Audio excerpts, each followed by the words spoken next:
tukso na nakita mo sa dito, Judy, sa Masbate. dito, o sa pagtrabaho dito? Yung tatlong areas din ang pinuntahan mo? Opo.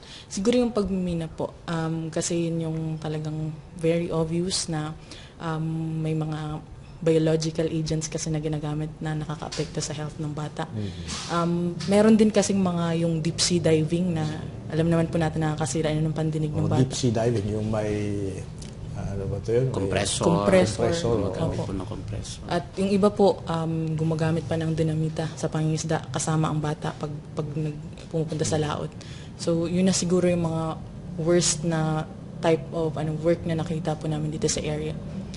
Pero okay lang po ba, Monsi? Ano ka rin po, yung sa ILO convention po kasi na worst forms of child labor, nandun din po nakapaloob kasi yung mga slavery. For example, any forms of slavery like child trafficking, isa po yun. Tapos yung kung pambayad utang yung bata, hindi siya makaalis sa trabaho niya kasi siya yung nagbabayad ng utang ng mga magulang.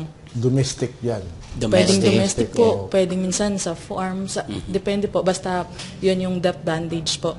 And then, we have also yung prostitution, child prostitution, tsaka yung pornography, cyber pornography.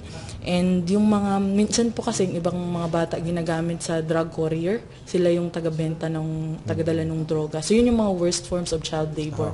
Kasama itong, itong hazardous na type of work. Pero really itong child labor, bunga ito ng kahirapan, talagang poverty. Pero hindi lang kahirapan, well, ang talaga ugat niyan ay kahirapan. Dahil sa kahirapan, yung mga magulang na dapat silang mag-alaga ng mga anak, hindi nila alam kung paano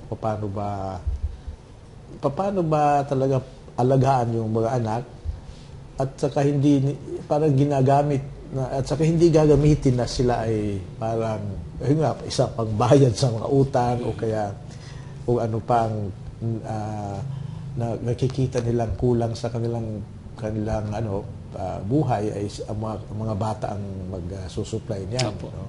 Ano ba ang sa atin? Ano ba ang connection ng kahirapan talaga? Kahirapan at saka child labor. Opo. Kadalasan meron po kaming pinipresent, no? Yung tinatawag ng cycle, child labor perpetuating poverty.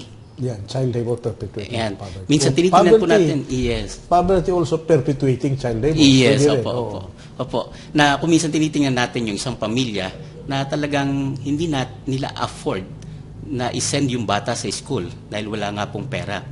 But then again, since wala siyang pera, nafo-force talaga yung bata to work. Nafo-force. Yun po yung term doon, nafo-force. Kasi nga, kailangan nila na to sustain yung kanilang daily living.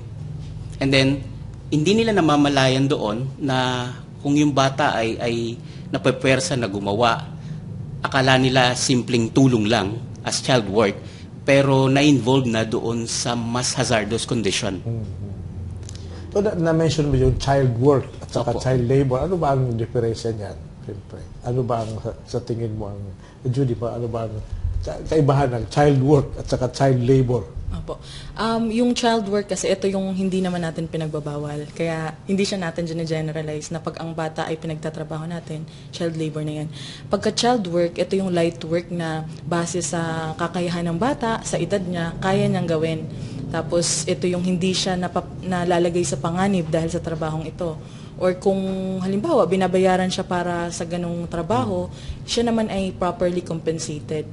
But of course, yung first condition parate ay hindi na ilalagay sa panganib yung bata. Yung kabaligtaran po nun, yun yung child labor. Yun yung kapag ang bata ay may mga physical, psychological, minsan sexual abuses pa na nakukuha dahil sa kanyang trabaho.